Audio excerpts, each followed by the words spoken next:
Admiral Vexthai clicked his mandibles nervously as he reviewed the latest battlefield reports. The holographic displays floating before him painted a picture that should have filled any Galactic Coalition commander with joy. Their forces were advancing on all fronts, enemy positions crumbling with unprecedented speed. Yet the Zeltheran admiral felt only a growing sense of unease. "Sir," his aide, Lieutenant Kunara, approached with another datapad. "The human support units are requesting permission to advance beyond the designated rear line positions again." Vexthai's four eyes narrowed. 3 months ago, the Coalition High Command had made what seemed like a sensible decision. Humans, with their notorious unpredictability and tendency toward what other species considered reckless behavior, had been reassigned from frontline combat roles to support positions. Medical units, logistics, engineering, safer roles where their chaotic nature couldn't jeopardize carefully planned military operations.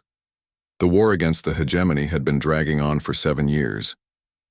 Every species in the coalition had contributed according to their strengths.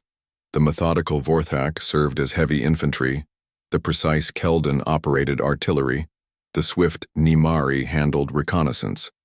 It was a well-oiled machine of interspecies cooperation.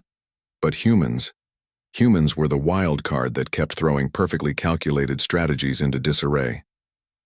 "Denied," Vexthai said, though his conviction wavered as he spoke. "Maintain current positioning protocols." The lieutenant hesitated. "Sir, with respect, the human medical teams have been unusually active lately. They've been treating wounded soldiers far beyond their assigned sectors." Before Vexthai could respond, an urgent transmission crackled through the command center. The face of General Kortma, a battle-scarred Vorthak leading the Eastern Front, appeared in the hologram. "Admiral," Kortma's gravelly voice carried an edge of confusion. "We've taken the hegemony's primary stronghold on Kepler 438b. The enemy surrendered after only 6 hours of siege." "Excellent news, General.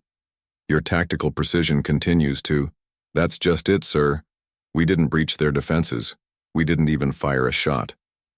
Kortma's massive frame shifted uncomfortably. The humans, they did something. Vexthai felt his blood chill. What did they do? "The human medical team assigned to our wounded requested permission to approach the fortress under a medical flag.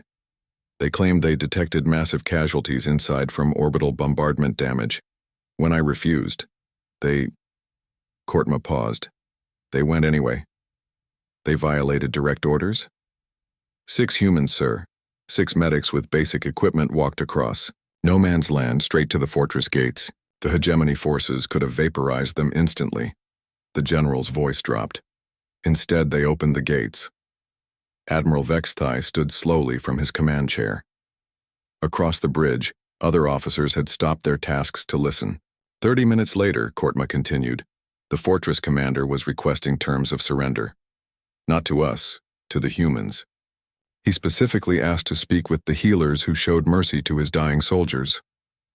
The transmission ended, leaving the command center in stunned silence. Vexthai's aide approached again, her expression troubled. "Sir, I'm receiving similar reports from 17 other fronts. Human support personnel they're making contact with enemy forces. Medical aid, engineering assistance, food distribution. The hegemony troops are laying down their weapons." Another transmission arrived, this time from Captain Sarah Chen, the human liaison officer who had been reassigned to administrative duties. Her weathered face filled the screen, and behind her, Vexthai could see something that made his heart skip. Hegemony soldiers working alongside coalition forces, sharing rations and medical supplies. "Admiral," Chen said, her voice carrying the weary authority of someone who had seen too much war. "I need to report that our medical teams have been operating beyond assigned parameters." "Captain, your people are in violation of—" "Our people are ending this war," Chen interrupted, something she never would have done 3 months ago. "While you've been focused on winning battles, we've been focused on saving lives. Turns out, when you show your enemy that you see them as people worth saving, they start to remember that they're fighting people, not monsters." Vexthai watched as more reports flooded in. Entire hegemony battalions were surrendering not to superior firepower, but to small groups of humans who approached with medical kits and emergency rations. Human engineers were repairing damaged civilian infrastructure in contested zones, working alongside enemy technicians. Human logistics teams were distributing supplies to refugee camps on both sides of the conflict. The Hegemony High Command sent a communication an hour ago, Chen continued. They're requesting a formal ceasefire and peace negotiations, not with the Coalition High Command. With us. With the humans. That's impossible, Vexthai stammered. They can't negotiate with a single species. The Coalition. They don't trust the Coalition, Chen said simply. They trust us. Because when their soldiers were dying in bunkers we could have bypassed, we stopped to save them. When their colonies were cut off from supplies, we made sure they got food and medicine. When their wounded needed treatment, we didn't ask which side they were on.